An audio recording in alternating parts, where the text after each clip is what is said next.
तो friends, welcome back to my YouTube channel New Sunshine, जहां हम डिस्कस करते हैं कुछ बेहतर।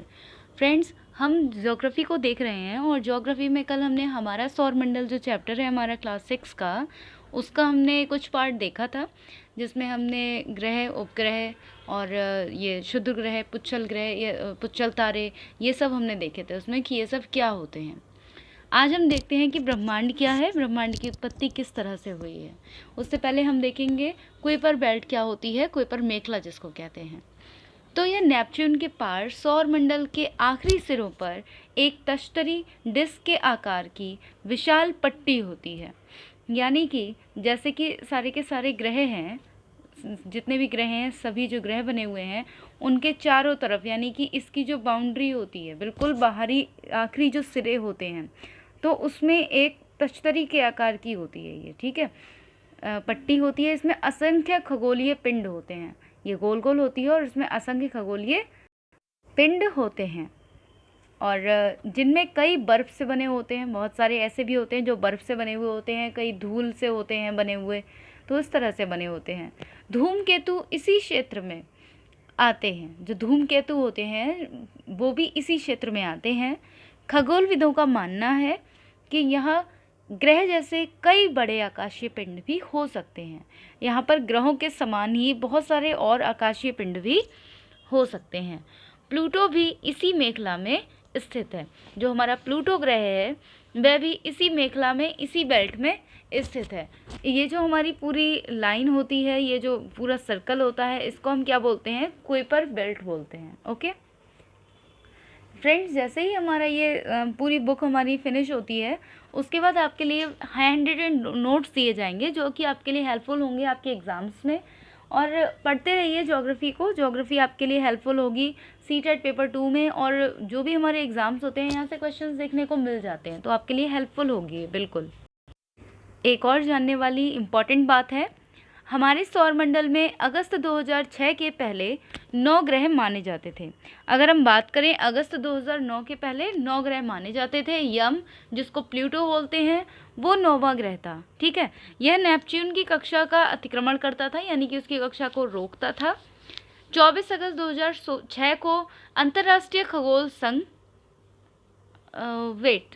मैंने यहाँ पर कुछ मिस्टेक किया है, ये हमारे सौरमंडल में अगस्त 2006 के पहले, मैंने 2009 बोल दिया था बाय मिस्टेक। तो हमारे सौरमंडल में अगस्त 2006 के पहले 9 ग्रह माने जाते थे। यम यानी कि प्लूटो 9वां ग्रह था। यह नेपच्यून की कक्षा का अतिक्रमण करता था, यानी कि उसको बाधित करता था। अतः 24 अगस्त 2006 को अंतर्राष्ट्रीय खगोलीय संघ IAU ने यम को ग्रह की श्रेणी से हटा दिया, और अब जो हमारा प्लूटो है ये ग्रह की श्रेणी में नहीं आता है। Okay, sorry friends, by mistake इसको मैंने 2009 बोल दिया था, 2006 है ये। अब हम पढ़ेंगे ब्रह्मांड क्या है, ठीक है। आपने तारों भरे खुले आकाश में एक ओर से दूसरी ओर तक फैली चौड़ी सफ़ेद पट्टी की तरह चमकदार पथ यानी मार्ग को देखा है। यह करोड़ों तारों का समूह होती है। इस पट्टी को आकाश गंगा कहते हैं, मतलब कि गैलेक्सी कहते हैं। हमारी आकाश गंगा का नाम मंदाकिनी है। जो भाग पृथ्वी से दिखाई देता है उसे मिल्की वे कहते हैं। इसका आकार सर्पिलाकार तश्तरी यानी कि स्पाइरल डिस्क जैसा होता है। इसमें लगभग 1 अरब तारे हैं। हमारा सौरमंडल इसी आकाशगंगा का एक भाग है। यानी कि हम जब ऊपर देखते हैं तो चारों तरफ एक सफ़ेद पट्टी सी दिखाई देती है खुले आकाश में, तो वो क्या होती है? आकाशगंगा होती है, गैलेक्सी होती है। और हमारी गैलेक्सी का नाम क्या है, जिसमें हमारी पृथ्वी है, उस गैलेक्सी का नाम क्या है? मंदाकिनी, जिसको मिल्की वे के नाम से भी जानते हैं।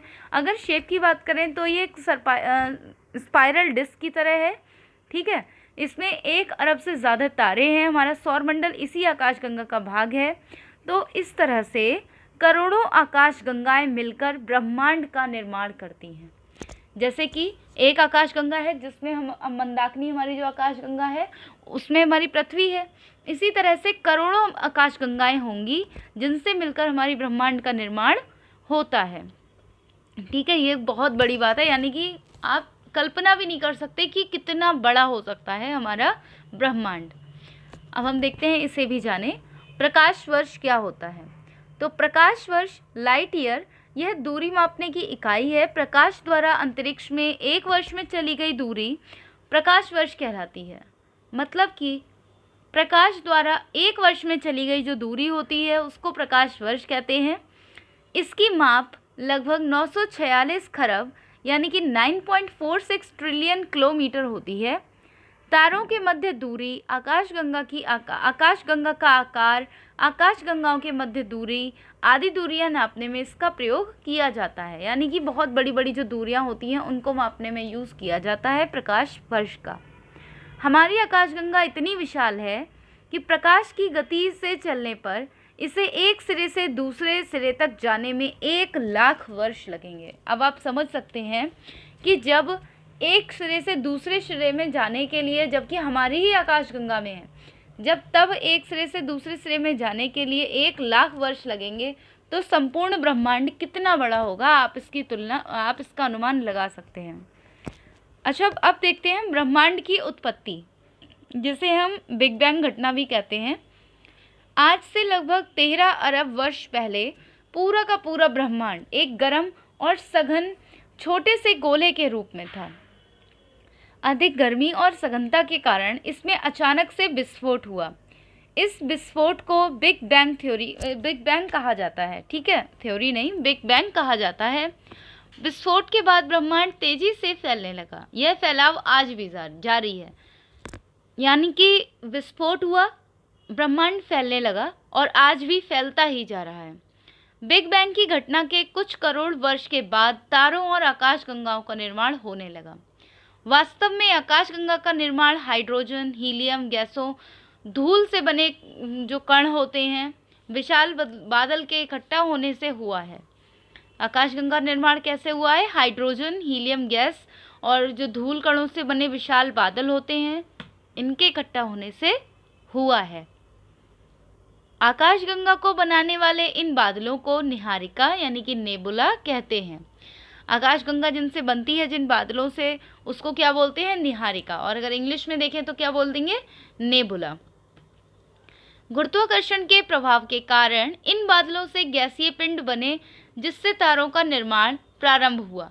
जो गुरुत्वाकर्षण प्रभाव है उसके कारण इन बादलों से गैसीय पिंड बने, ठीक है, और जिससे तारों का निर्माण हुआ। आकाशगंगा के केंद्र में एक ब्लैक होल है।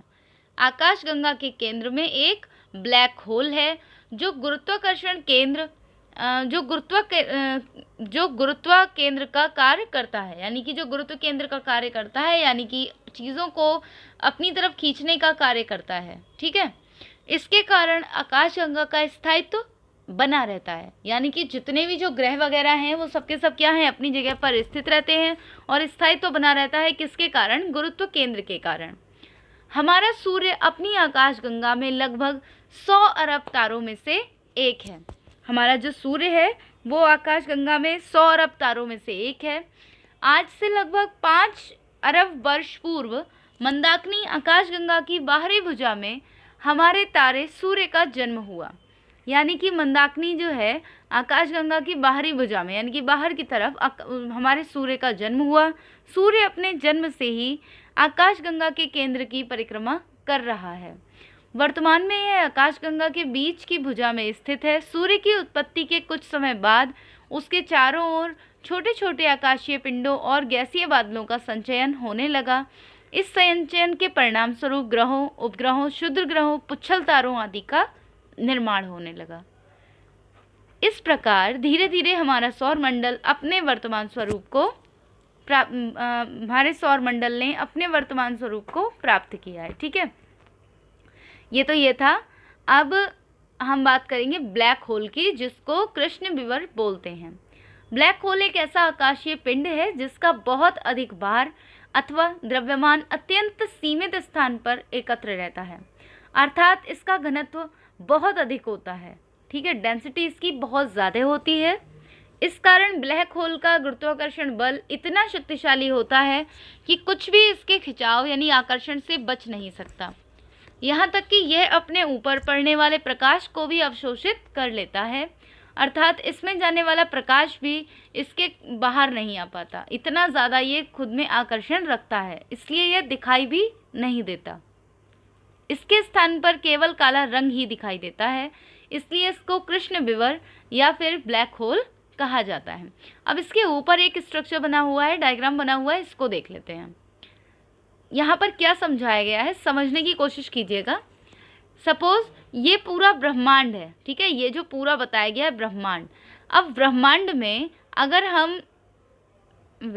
हम इस ब्रह्मांड में अगर इस एक पॉइंट की अगर बात करें तो इस एक पॉइंट में ये इतना सब कुछ है, ये हमारी मंदाकिनी, इसमें बहुत सारे ऐसे पॉइंट्स होंगे, है ना, बहुत सारे ऐसे पॉइंट्स हो सकते हैं जिनमें से ये एक हमारी क्या है, मंदाकिनी है। समझ रहे हैं? अब ये एक मंदाकिनी है। अब मंदाकिनी हमारी जो है, मंदाकिनी में भी बहुत सारे ऐसे ऐसे पॉइंट्स हैं, ठीक है। अब उन पॉइंट्स में से भी जो एक ये इस तरह से निकलता है, तो ये हमारा क्या है, सौर मंडल, ठीक है, सौर मंडल है। अब सौर मंडल के अंतर्गत क्या क्या आता है, हमने ये आज सब कुछ देख लिया।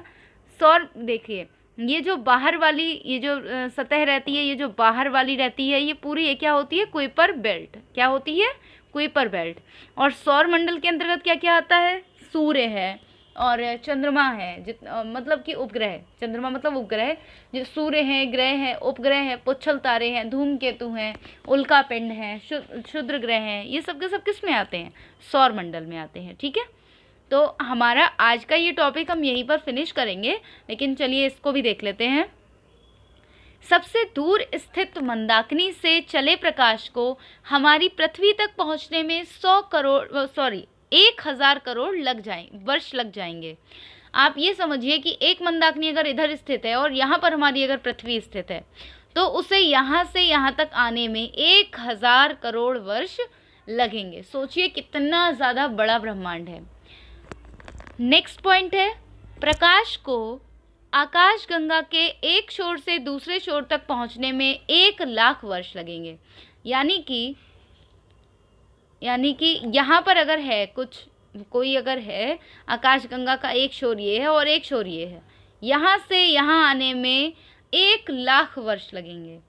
और प्रकाश 3 लाख किलोमीटर प्रति सेकंड की गति से चलता है। सोचिए कितनी तेज चलता है, फिर भी सौर मंडल पार करने में, यानी कि जैसे कि ये पूरा सौर मंडल है, तो इसको पार करने में 24 घंटे लगते हैं, ठीक है। तो ये कुछ पॉइंट्स थे इससे रिलेटेड जिनको हमने देखा है। फ्रेंड्स, आपको वीडियो कैसी लगी ये बताना बिल्कुल भी ना भूलिएगा। अगर वीडियो में आपको कुछ और सजेशंस आपके हैं वीडियो को लेकर, तो आप सजेशंस दे सकते हैं अपने, और कमेंट बॉक्स में कमेंट करके आप बता सकते हैं कि आप और क्या मतलब नया स्टार्ट करना, नया क्या आप देखना चाहते हैं हमारे चैनल पर। साथ ही अगर वीडियो अच्छा लगा है तो वीडियो को लाइक एंड शेयर करना बिल्कुल भी ना भूलें। चैनल पर अगर नए हैं तो चैनल को सब्सक्राइब करके बेल आइकन को प्रेस कर लीजिए, ताकि आने वाली वीडियो की नोटिफिकेशंस आपको मिल सके। आज की इस वीडियो में इतना ही। Thank you for watching my video.